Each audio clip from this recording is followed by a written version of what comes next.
Story time about how I tricked my ex into paying for all of my plastic surgery. Disclaimer, this is not my story time. I repeat, this is not my story time. It was sent to me on Instagram. A little backstory. I met my ex at the gym. He was actually my personal trainer. He was in really good shape while I was definitely out of shape and pudgy. He motivated me to work out and lose weight. I quickly realized I had a major crush on him. So after a full year of training, I had lost about 30 pounds. I felt really good about myself. So I mustered up the courage to tell him that I had a crush on him.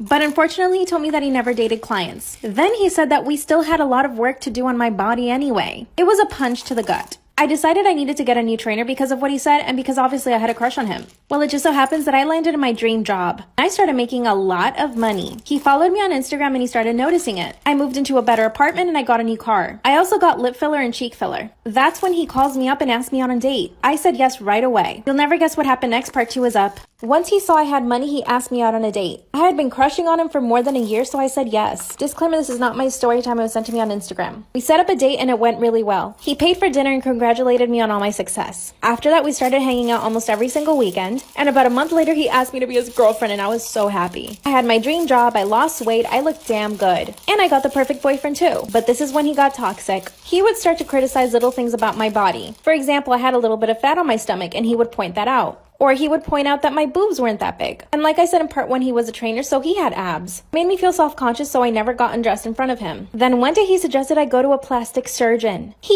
even looked up a few in my area. Part 3 is my boyfriend actually suggested I go to a plastic surgeon because he didn't like that my boobs were small and that I had a bit of a tummy. Disclaimer, this is not my story time. It was sent to me on Instagram. I got extremely offended, of course. Then he acted like what he said was completely normal. I told him that I love my body as it was. Then he said that I still needed to do a lot of work on it. Then he insinuated that his girlfriend needs to look just as good as he does. In other words, he thought he was better looking than me. So I thought to myself, okay, sure. Let's go to this plastic surgeon. But I was going to find a way to make him pay for it. You see, at this point, I was paying for a lot. I would pay for our dates and dinners. He would even sometimes ask me for gas money. We went to the plastic surgeon and I decided to get my boobies done. So I told my boyfriend that all my money was tied up in investments, that I needed him to loan me the money. He said, yeah, sure, and he transferred the money. I got the plastic surgery and it looks amazing. I've since moved to another city, stalked him on my phone and on social media, and he hasn't been able to find me. I mean, I think he kind of deserved it, but I also feel guilty. What should I do? Story time about how I faked a pregnancy to get my boyfriend to marry me. Disclaimer, this is not my story time. It was sent to me on Instagram. Okay, this is super embarrassing and I did get in trouble for this, so strap in. He's now my ex because of course he dumped my ass. He and I met in college and we were totally in love. Like, we spent every single day together and we moved in together really fast. We even stopped going to parties just to be together. About 3 years into the relationship, I told him that I definitely wanted to get married. He told me that he just wasn't ready. Then everything got really bad. He became really cold towards me. When I confronted him about it, he was honest and he told me that he just didn't love me anymore. Then he moved out and literally cut me out of his life. Even his parents told me to leave him alone. So there's a pregnant girl working at the coffee shop I usually go to. I paid her $600 to pee on a pregnancy stick. I knew this was the only way I was going to get him to marry me. I show up to my boyfriend's house, but guess who's there? He's with his ex-girlfriend sitting on the couch watching a movie. That's when I willed myself to cry and I show him the pregnancy test. Part 2 is up. So I show my ex the fake pregnancy test so that he can marry me. Disclaimer, this is not my story time. It was sent to me on Instagram. Mind you, his ex is sitting on the couch waiting for him to come back so that they can finish watching their stupid movie. And when he saw that the test was positive, he started to cry. I told him that we had to talk and he told his ex to leave. Then he tells his parents to come into the room and his mom also started to cry when she saw the pregnancy test. I couldn't really tell if they were happy tears or if they were like, oh no tears. That's when I told him that I fully expected him to ask me to marry him. I even told him that I was 2 months along so we could start planning the wedding. That's when he told his parents that I was right. Then he asked me to marry him. I knew that I got what I wanted, but I had no idea how I was going to fake this pregnancy. A few days later, he moved back into our apartment. He started painting the guest room so that it could be the nursery. But here's the worst part. A month later, I was still not able to get pregnant. I didn't know what to do, so I started eating a lot of food to fake the pregnancy bump. I would eat McDonald's for breakfast and Taco Bell for dinner. Part 3 is up. In order to fake the pregnancy, I had to gain weight. So I started eating tons of food. I would have pizza every other day. I ate 2 pints of ice cream a day. And every time I passed by a fast food place, I would pick up something to eat. I was gaining a little bit of weight, so people believed me when I said I was pregnant.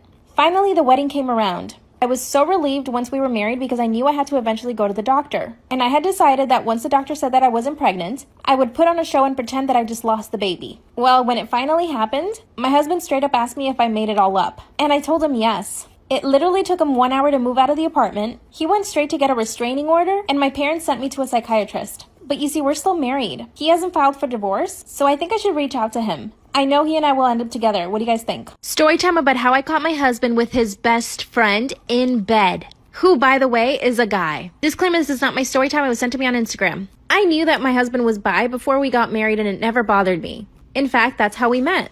A few years ago, I was dating this guy, and we had an open relationship, and he would tell me about this other guy that he was hooking up with. Well, he introduced me to his male friend, and we actually ended up hooking up. A few months later, we became boyfriend and girlfriend, and a few years later, we got married. So I always knew my husband was bi. Here's when his best friend comes into the picture. Let's call him Kenny. Kenny's been best friends with my husband for over 7 years. They've known each other longer than I've known my husband. But get this, Kenny is also married. Kenny would sometimes sleep over our house when it was really late. A few weeks ago, he slept over. I went to bed, but at 4 in the morning, I wake up and my husband is not in bed. So I go looking for him and I hear a noise coming from the guest bedroom. I walk in and see that my husband is tied to the bed. Guess what they were doing? Part 2 is up. I see my husband is tied to the bed and his best friend Kenny is doing things to him. Disclaimer, this is not my story time. It was sent to me on Instagram. I was so shocked I ran to the toilet and vomited. Kenny went straight to put on his clothes, but my husband was still tied to the damn bed. Before Kenny could start untying him, I straight up started punching my husband in the face, the chest, the neck. I felt uncontrollable rage for the first time. This whole time that I thought they were just best friends, my husband and his male best friend Kenny are hooking up behind my back. Here's when I really started to lose control. Kenny tried to pull me off of my husband, so I noticed that they had a bunch of candles lit. So I grabbed 2 candles and threw them straight at Kenny's head. One of them missed, but the other one got him. So Kenny grabbed his phone and started calling 911. Mind you, my husband is still tied to the bed at this point. Then I grabbed another candle and poured all the hot wax on top of my husband's you-know-what. Part 3 is up. My husband is tied to the bed, so I grabbed the candle and poured all the hot wax on his you-know-what. Disclaimer, this is not my story time. It was sent to me on Instagram. Kenny has already called the police at this point and they are on their way. I'm still in blind rage and my husband is still tied to the bed. That's when Kenny grabs me by the hair, takes me to the bathroom and throws me into the tub. I landed on my arm and actually broke it. He goes to untie my husband and that's when the police knock on the door. Well, guess what? They arrested me for assaulting my husband. I sat in a jail cell for 6 hours before my husband came to bail me out. Of course, he apologized and said he would drop the charges. Apparently, Kenny asked his wife for a divorce and is demanding that my husband and I get divorced because he wants to be with my husband. My husband basically said that he doesn't know who to choose, me or him. I really do love my husband. What do I do? What it's like to be an actress in LA part 2. This is a disturbing one, so please hold on. It is 2016. I had made quite a bit of money that year. I booked a Google commercial, Wells Fargo, Best Buy commercial. I was making money. I decided to go to Urban Outfitters, try on some dresses, treat myself. And I noticed this guy keeps staring at me as I'm shopping. And when a guy stares at you when you're shopping, you know that's not cool. My God, just chill, bro. I stare at him back. Whatever, I continue to shop. I exit with my little Urban Outfitters bag and he begins to shout at me. He basically followed me out and he's just shouting. He's like, hey, are you an actress? And then I look at him and I'm like, yeah, everyone in LA is an actor.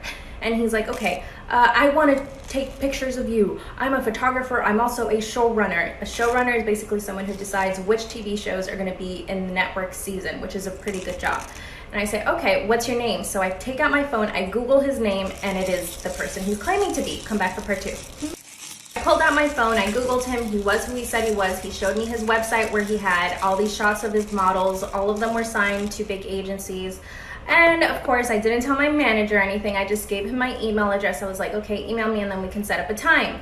I asked him, do you pay? He's like, no, I don't pay. And I was like, okay, fine. I guess it'll just be for trade. And he begins to email me every single week asking me when we can shoot. I begin to say, I can't. I just had a really bad feeling. If you beg, if you're a photographer and you're begging a model to shoot for free, it just comes off good. Don't trust people that are like that. I had a feeling and I just should have trusted myself. I guess there's gonna have to be a part 3 because this is a longer story.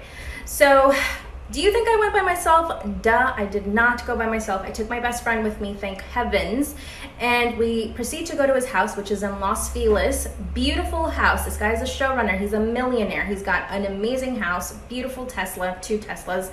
I guess come back for part 3. So we begin to shoot outside by his pool. My best friend is inside working on her laptop and he begins to compliment my facial features. My facial features, nothing terrible. And then he begins to ask me what I do outside for fun, like other than work. And then I said, I like to cook. I like to walk, you know, just random stuff. I didn't want to really chat with this guy. I just wanted to take pictures and get out. And then hopefully, you know, he would remember me for the future for a TV show or for another paying photo shoot. So then he begins to ask me if I'm in a relationship. I wasn't at the time, but I said yes. And then he begins to ask me other things like, Do I masturbate and do I want to fuck outside of the relationship? As soon as he asked me that third question, I got up. I said, you're making me extremely uncomfortable. You know that you're doing that. I want that SD card, and my friend and I are leaving right now. I walk inside to his house and he begins to say, what are you talking about? I didn't say anything. I didn't say anything. In front of my best friend, like if he hadn't said what he just said. I asked him for the SD card. He said, no, I'm not giving it to you. You guys are gonna have to come back for part 4, sorry. So he refuses to give us the SD card. I assess the situation. My friend is shouting at him to give us the SD card. He's not budging. Okay, I say, let's go. He could call the police. He could accuse us of doing something when he's the one who's sexually harassing me. Let's just go. We leave. I call my agent on the phone on the way back to my apartment. At this point, I am hysterical.